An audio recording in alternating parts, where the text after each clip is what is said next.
여러분, 파격적인 세일 많이 기다리지요. 특별히 명품백 같은 것이 파격적인 세일을 한다. 그러면 아마 목포에 살아도 서울에 있는 백화점까지 찾아갈 것입니다. 파격적인 이라는 단어가 들어간 것은 왠지 어마어마한 가치를 지닌 것 같죠. 파격적인 선물. 여러분, 파격적인 선물, 성도에게 파격적인 선물이란 어떤 것을 의미할까요? 예전에 제가 거론했었던 실화를 한 번 더 거론하겠습니다. 저하고 잘 아는 목사님이 이제 부목사님으로 있었는데 담임 목사님이 은퇴를 하시게 되었어요. 담임 목사님이 은퇴하기 몇 년 전에 나하고 같이 내 은퇴할 때까지 마무리를 해주면 교회를 개척해 주겠다라는 그런 약속들이 있었습니다. 그래서 한 2, 3년이 흐르는 동안 날마다 기쁘게 함께 동역을 했는데 은퇴하시면서 이게 잘 되지 않았어요. 어떻게 합니까? 이 목사님은 매일 또는 전화할 때 만날 때마다 땅이 꺼져라 한숨을 내쉬고 너무너무 힘들어하는 몇 달을 보냈습니다. 기도도 나오지 않는다고 할 정도로, 목회를 더 해야 하나 고민할 정도로 어렵다고 했습니다. 그렇게 한숨과 함께 지내던 시간이 몇 개월 지난 뒤에 참 놀라운 소식이 장로님 한 분으로부터 전해져 왔습니다. 장로님 한 분이 새벽 예배 때 예배를 마치고 기도하는데 성령님께서 감동을 주시기를 네가 지금 다른 데 쓰려고 계획하고 있는 돈 7천만 원을 다른 데 쓰지 말고 거기 그 목사님 교회 개척하는 데 써라, 이렇게 직접적으로 말씀을 하신 거예요. 장로님은 다르시죠. 순종하는 거예요.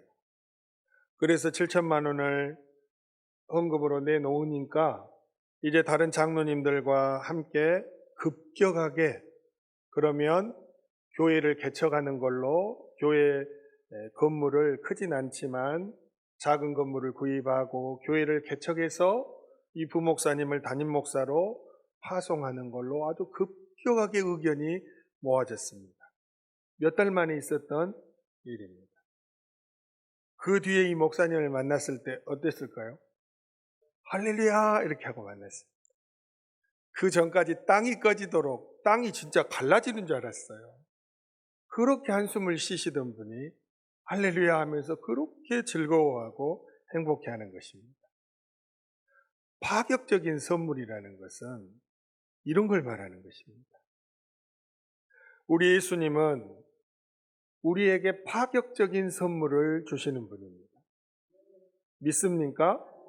파격적인 선물을 어떻게 주시냐? 예수님은 이 땅을 살아가실 때 가난하게 사셨어요. 가난했습니다. 마태복음 8장 20절에 성경은 이렇게 말씀합니다. 예수께서 이르시되 여우도 굴이 있고 공중의 새도 거처가 있으되 인자는 머리 둘 곳이 없다 하시더라 말씀하셨어요. 예수님은 머리조차 편하게 대고 잠잘 곳도 없는 나그네 인생이라고 말씀을 하신 거예요. 그 예수님이 원래 가난하신 분이냐? 아닙니다. 예수님이 창조주이신데 이 세상 모든 것이 예수님의 것인데 예수님이 가난할 리가 없지요. 예수님은 부유하신 분입니다. 그런데 이 부유하신 분이 누구 때문에 일부러 가난해지셨다는 것입니다. 고린도후서 8장 9절 말씀입니다. 우리 주 예수 그리스도의 은혜를 너희가 알거니와 부요하신 이로써 너희를 위하여 가난하게 되심은 그의 가난함으로 말미암아 너희를 부요하게 하려 하심이라 말씀하십니다. 예수님은 부요하신 분인데 우리를 부유하게 하시려고, 당신의 부유함을 우리에게 다 쏟아주시려고 일부러 가난해지셨다. 이렇게 성경은 증언하고 있습니다. 이게 바로 파격적인 선물이라는 것입니다. 예수님을 믿는 나라, 오늘 우리 대표교단 집사님 기도했지요. 하나님을 믿지 않는 나라, 하나님이 돌보아 주시지 않는 나라, 아무 의미가 없는 거예요. 예수님이 또는 예수님을 잘 믿는 나라, 그거에 의미가 있는 것이죠. 근데 예수님을 믿는 나라, 예수님을 믿는 가정, 예수님을 믿는 개개인에 이르기까지 예수님을 잘 믿는 사람, 가정, 교회, 나라는 다 부유하게 하십니다.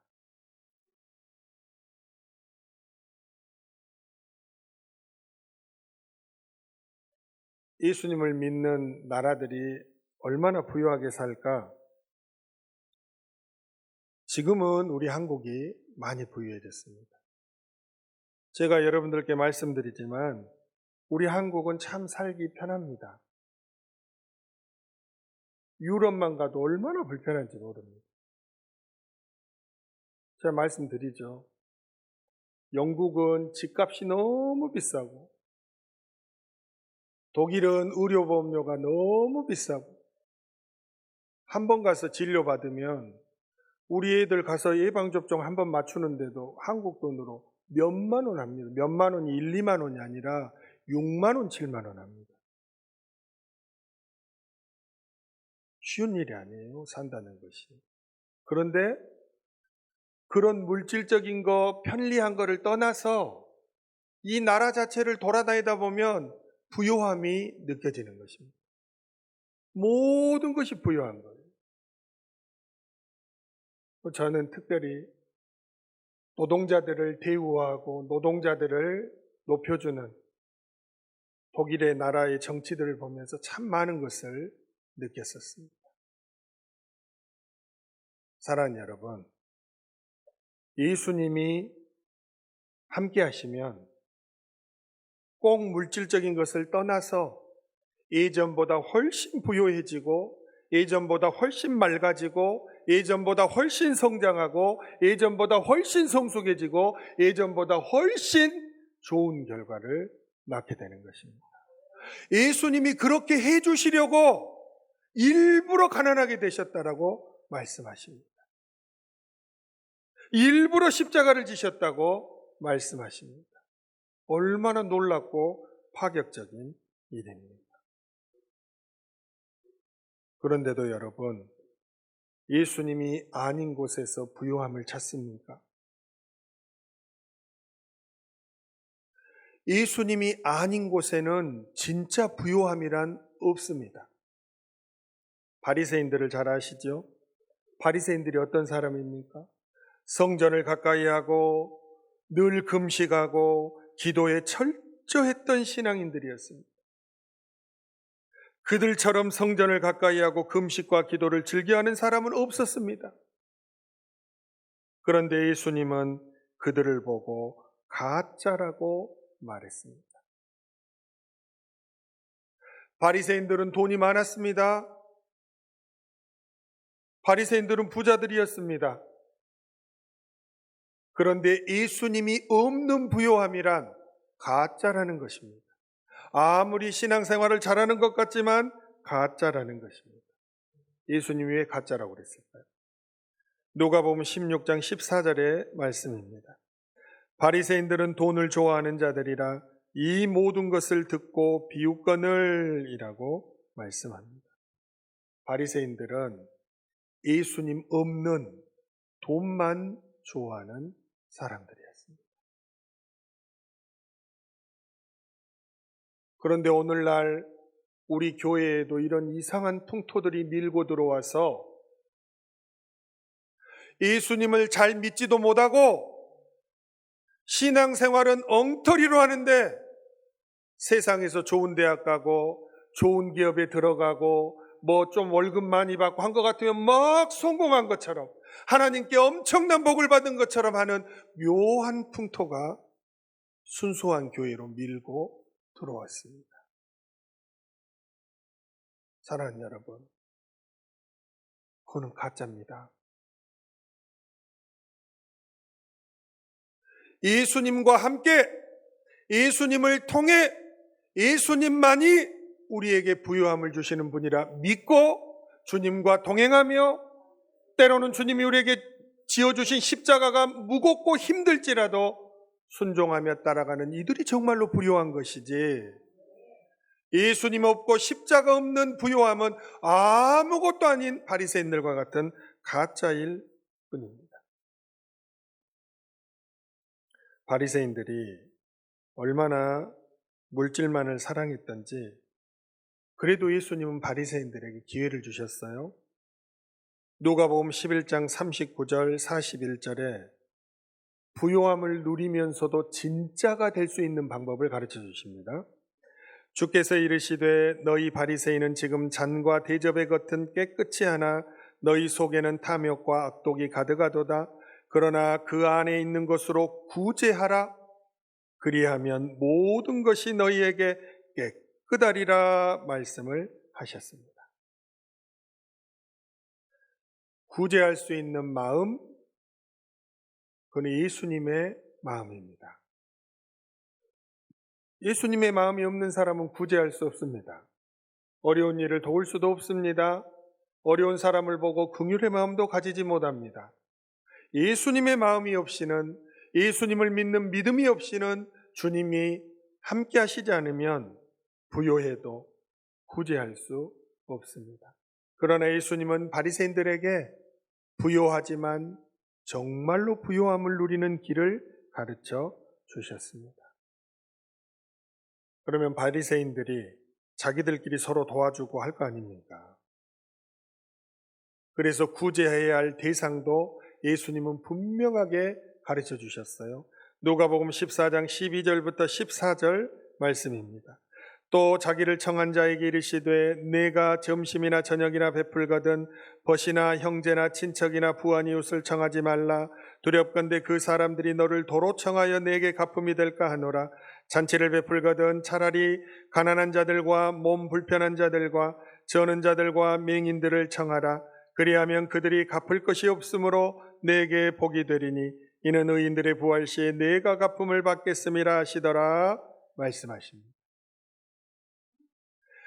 예수님이 함께 하시는 진짜 부요함을 누리는 사람은 구제할 때 나에게 갚을 수 없는 사람들을 구제한다라는 거예요. 내가 이 사람들에게 사랑을 베풀고 예수 그리스도의 긍휼을 베풀어도 이 사람들은 나에게 갚을 길이 없는 거예요. 그런 사람들에게 구제를 베풀라는 것입니다. 예수님의 마음이 없이는 불가능한 일입니다. 우리 교회는 장로님들과 우리 성도들이 참 훌륭하고 예수님의 긍휼의 마음을 품은 이들이 많아서 우리는 정말로 우리하고 일면식이 없는 곳에 많은 것을 유통시킵니다.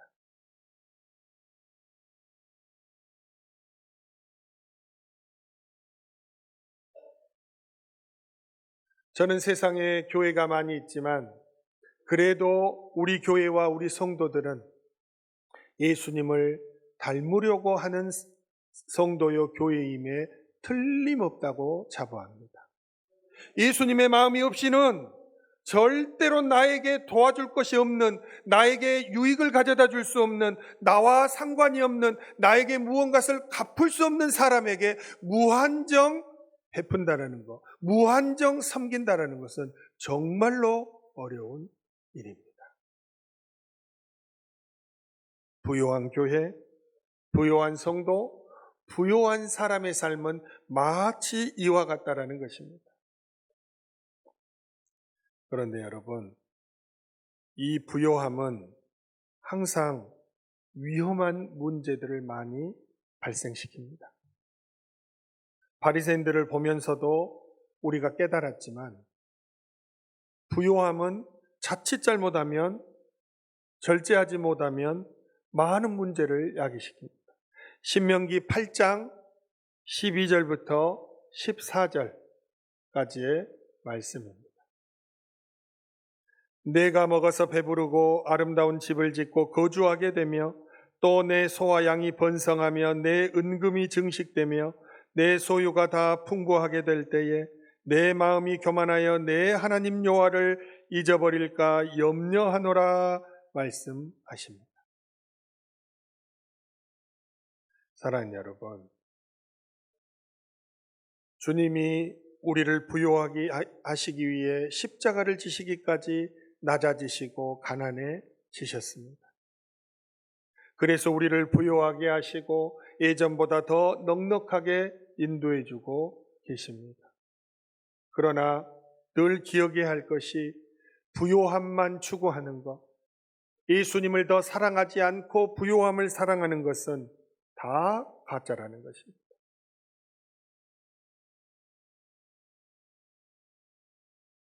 신앙생활을 하는 사람은 언제나 주님 앞에 죽도록 충성하고, 그리고 주님 날마다 깨어서 기도하고 하나님의 교회를 사랑하고, 그리고 내 옆에 있는 이웃들을 사랑하는 것, 이거에 생명을 걸어야 합니다. 그러면 하나님께서 부요하되 정말로 부요하게 해주십니다. 하나님 나라와 의를 먼저 구하라. 그리하면 이 모든 것을 너에게 더해 주시리라. 예수님이 하신 말씀입니다.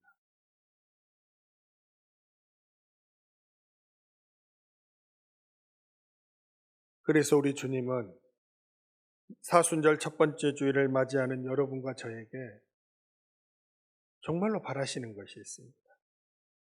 예수님은 여러분과 저에게 파격적인 선물을, 부요함을 이미 준비했고 여러분들에게 베풀었고 앞으로 자녀들에게도 베풀 것입니다. 믿습니까? 부요함을 베푸실 거예요. 그러나 부요함을 베푸실 때 기억해야 할 것은 예수님을 더 사랑해야 합니다. 예수님보다 더 나중이어야 합니다. 그러면 정말로 그 마음에 구제할 수 있는 마음도 주시고 어려운 이들을 사랑할 수 있는 마음도 주시고 진정으로 부요한 자의 삶을 살아갈 수 있도록 우리 주님이 인도해 주시는 것입니다. 여러분, 얼마나 멋지고 아름답고 귀한 일입니까? 그런데 가만히 생각해 보니 샘터교회 여러분 모두가 그런 삶을 살고 있다는 것을 제가 설교 준비하면서 깨달은 것입니다. 주님 오시는 날까지 이 복된 삶이 쭉 이어지기를 바랍니다. 정말로 부요한 사람. 그런데 주님은 여러분들에게 파격적인 선물만 안겨주시는 것이 아니라 여러 혜택을 또 더해 주십니다. 파격적이라 해서 가서 백을 사러 갔더니 그거 말고도 여러 가지를 덧붙여 주는 거하고 똑같습니다. 주님은 우리에게 부요함을 파격적으로 안겨주시고 딱 끝나는 것이 아니라 구제하는 삶을 살 때마다 계속해서 혜택을 더해 주십니다. 구제하는 사람에게, 구제하는 교회에게, 예수님의 마음을 가지고 어려운 이웃을 긍휼히 여기고 섬기고자 하는 자에게 어떤 혜택들을 붙여주십니까? 잠언 19장 17절 말씀입니다. 가난한 자를 불쌍히 여기는 것은 여호와께 구워드리는 것이니 그의 선행을 그에게 갚아주시리라 말씀하십니다. 우리가 구제하며 선행을 행하면 행할수록 선행을 행할 때마다 하나님께서 보상으로 우리에게 갚아주신다고 말씀하고 계십니다. 그러니 계속해서 구제하는 삶을 살아가면 계속해서 하나님이 그 선행에 더해주시고 갚아주시고 보상하시는 삶을 끊임없이 주시겠다는 것입니다. 이보다 더 놀라운 선물이 어디 있습니까? 그것뿐이 아닙니다. 잠언 11장 24절과 25절 말씀입니다. 흩어 구제하여도 더욱 부하게 되는 일이 있나니 과도히 아껴도 가난하게 될 뿐이니라. 구제를 좋아하는 자는 풍족하여질 것이요 남을 윤택하게 하는 자는 자기도 윤택하여지리라 말씀하고 계십니다. 구제를 좋아하는 자는 풍족하여질 것이래. 남을 윤택하게 하는 자는 자기도 윤택하여진다는 것입니다. 이것이 주님이 우리에게 파격적인 선물에 구제하는 사람이 가질 수 있는 여러 혜택 중에 하나라고 말씀하고 계십니다. 그 예수님이 오늘도 예배하는 여러분 모두에게 이 놀라운 은혜들을 안겨주시려고 오늘도 이 자리에 부르신 줄 믿습니다. 세상 사람들이 쫓아가는 것과 같이 어떤 물질적인 것에만 초점을 맞추고 쫓아가는 삶을 살지 마십시오. 예수님 없는 그런 것은 아무것도 아닙니다. 그리고 예수님을 믿는 것 같지만 예수님을 더 사랑하고 주를 위해 충성하지도 못하면서 부요하다고 생각하는 것 그 자체가 바리새인들처럼 가짜일 뿐입니다. 그래서 사순절을 맞이하면서 우리가 다시 한번 기억해야 할 것이 있습니다. 주님은 우리를 부르실 때, 우리를 선택하여 주실 때 선물을 주시려고 부르시는 것입니다. 어떤 선물을 주십니까? 구원의 선물을 주시고 죄사함의 은총의 선물을 주시고 천국을 선물로 주시고 성령님을 선물로 주시고 말씀을 선물로 주시고 모든 것을 선물로 주시기 원합니다. 그런데 거기에 더불어 부요함까지 주신다고 말씀하고 계십니다. 사랑하는 여러분, 이 놀라운 선물을 우리 샘터교회 모든 성도님들이 풍성하게 누리면서도 가짜라고 손가락질 받지 않고 정말로 부요한 자라고 칭찬받는 여러분 모두가 되기를 바랍니다. 그것이 목사의 마음이고 그리고 오늘 예수님의 마음이고 여러분들을 위해 독생자를 내어주신 하나님 아버지의 마음인 줄 믿습니다. 이제 사순절 첫 번째 주일을 시작합니다. 주님이 왜 나를 위해 십자가를 지셨을까? 왕이신 분이 왜 가장 낮은 자리에 내려가셨을까? 나를 부요하게 해주시기 위함입니다. 영적으로 부요하라고, 물질적으로도 부요하라고, 정신적으로도 부요하라고 주님이 십자가를 쳐주신 것입니다. 그리고 그 부요함을 가지고 나만 누리는 것이 아니라 어려운 이웃을 돌아보고 복음으로 섬기고 어려운 이웃들을 위해 헌신하고 그리고 구제할 때마다 베풀어 주시는 여러 혜택을 또 받으면서 주님 오실 때까지 부요하지만 십자가의 사람이요, 십자가의 사람이지만 진정한 부요함을 누리는, 혜택까지 누리는 선물의 주인공이 되라고 오늘 부르신 것입니다. 그 믿음을 가지고 늘 하나님 앞에 엎드려 예배하고 늘 하나님 나라와 의를 먼저 구하고 이 세상 그 어떤 것보다도 예수님을 사랑하고 그리고 예수님이 있고 부요함이 있는 구제하는 삶을 살아내셔서 사순절 내내 뿐만 아니라 주님 오시는 그 날까지 참된 부요함의 주인공들 여러분들이 다 되시기를 간절히 바랍니다.